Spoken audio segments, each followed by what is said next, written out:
Hey mga brods, alam naman natin ang import ng SMB ay si Toras Joguela mga kabrods. Hindi ko nga alam bakit pumasok siya sa height limit natin ngayong Governors Cup 2024 kahit i-research ko pa mga kabrods. 6'6" ang ating height limit dito ngayon sa Governors Cup at ilang tulog na lang magsisimula na ang ating Governors Cup next month mga brods 2024 to 2025. So syempre, alam naman natin iba rin dito ang sukatan ng height limit dito sa atin sa PBA mga brods dahil sa NBA nga sinusukat nila with shoes pero sa PBA without shoes. Kaya siguro naging 6'6" ito pong si Toras Joguela dahil sa kanyang listed height na 6'8" dahil wala siyang sapatos nung sinukatan siya sa PBA. Pero syempre, SMC to mga brods, SMB to malakas ito kay Kume. Pero ito na nga mga brods, isa rin sa mga pwedeng reserve import ng SMB ay ito nga pong si Montrez Harrell mga brods. Dahil hindi rin naman sure ang SMB kung talagang magiging magandang performance ni Toras Joguela all throughout the season dahil kilala nyo rin naman ang SMB mga kabrods, diba? Ay palit ito ng palit ng import at hindi mapakali sa isang import sa isang season. Kaya syempre, di na bago yan sa SMB at ang gusto rin nilang maging reserve import kay Toras Joguela ito nga pong si Montrez Harrell. At nabalita na rin natin ito mga bros na dating gusto rin kunin na ito ng Converge. Ito pong si Montrez Harrell sa PBA ngayong Governors Cup hindi rin natin alam bakit hindi yun natuloy. So syempre ang SMB kayang-kaya nilang bayaran ito pong si Montrez Harrell. Kung di nyo lang naman nakikilala si Montrez Harrell mga brods, kung nanonood kayo dati ng Los Angeles Clippers. So siya lang naman ang isa sa mga dahilan kung bakit tumalakas ang LA Clippers dati. And huli na niyang pinaglaruan sa NBA ang season 2022 to 2023 sa Philadelphia 76ers. So biglang bumagsak ang laro ni Montrez Harrell. After niyan mga brods ngayong 2024, wala pa tayong official na kupunan na pinaglalaroan ni Montrez Harrell. Kaya mga brods, isa lang ibig sabihin yan, pwede itong kunin mga kabrods. Pero may mga reports din tayo. Ito pong si Montrez Harrell, may mga attitude issue rin kasi ito mga kabrods dahil yun nga sa ibang bansa nahuhuli siya doon sa mga lokohang ginagawa nga daw ni Montrez Harrell mga kabrods.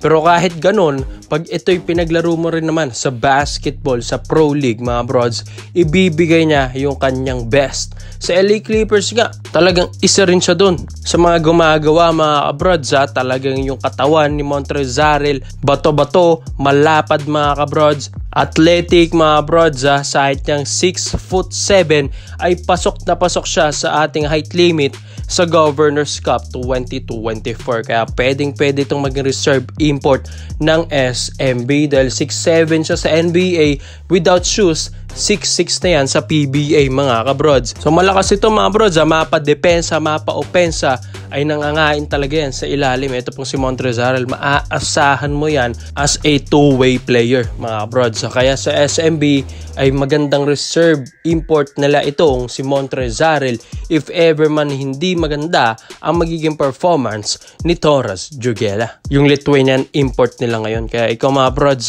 komento mo lang opinion mo dito, Montrez Harrell to SMB, babagay ba siya dito?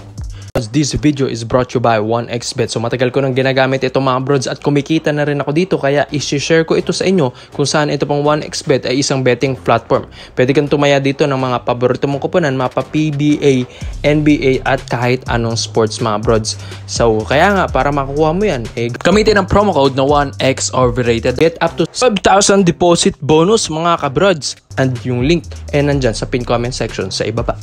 So dito naman po tayo sa kabilang balita naman natin mga kabrods, and guess what? Ang dami ng mga new players ng Barangay Ginebra San Miguel at yun nga puspusan pa rin sila maski workout sa gym nila mga kabrods.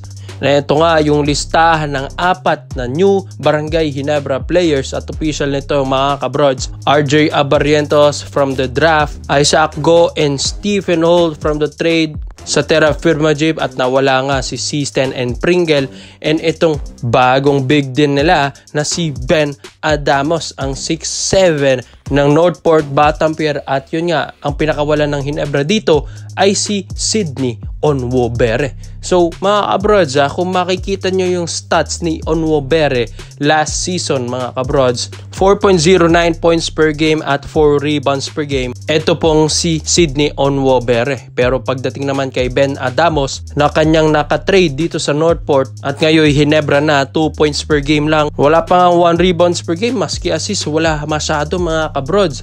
So all in all, mas mataas pa yung naiambag ni Sydney Onwobere kaysa kay Ben Adamos. Kaya sabi nila parang lugi nga daw ang Hinebra dito. Pero siguro nga ang isa sa mga plano ni Coach Tim Cone ay magpalaki ng lineup. Dahil ito pong si Sydney Onwobere ay nasa 6'3 or 6'4 lang ang height pero power forward na nila yan. So undersized siya sa kanyang posisyon. While ito pong si Ben Adamos ay 6'7 or 6'6 ang height nito mga brods. So talagang si Coach Tim Cone ay inaral na niya ito kaya mas maganda nga kung mas malaki yung magiging forward pa nila. So kahit ganon ay medyo mababang stats ni Adamos mga kabrods, sa Northport Batampier ay mas matangkad naman na player ang nakuha dito ng Barangay Hinebra San Miguel. So hindi lang naman basta matangkad itong si Adamos, may shooting din ito sa tres, which is yan ang isa sa mga gusto ni Coach Tim, yung mga big man na tumitira sa labas. Tapos kahit papaano meron din namang laro ito sa ilalim. Syempre big man ito mga kabrods, talagang may laro sa ilalim at yung footwork niya ay kailangan pa niyang i-workout mga kabrods dahil hindi naman ganun ka-athletic si Ben Adamos kung makikita nyo sa mga highlights niya. Pero effective ito kapag bigla-bigla mong binabagsak sa kanya yung bola mga brods. Ang bilis lang mag-release ng bola na ito po ni Ben Adamos kaya ang bilis umiscore sa kanya sa ilalim, which is yan ang maganda sa kanya. Yung kanyang presensya, yung alertness niya sa bola mga kabrods ay maganda. At syempre kahit papano gumagamit ito ng kanyang pangangatawan. At yun nga, mas maganda kung mas malaki yung forward mo at maganda ang presensya ni Ben Adamos dahil 6'6 and 6'7 ito. At maganda rin naman kung dumepensa ito pong si Ben Adamos.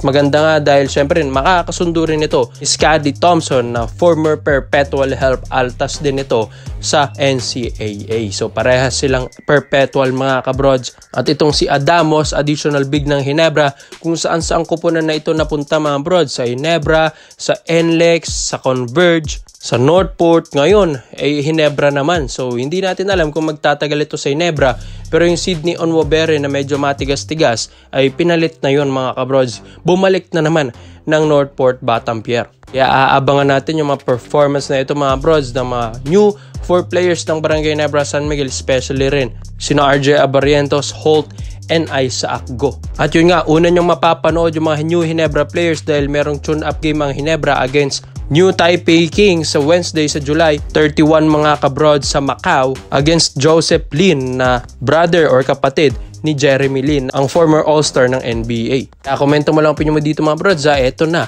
ang mga kabarangay.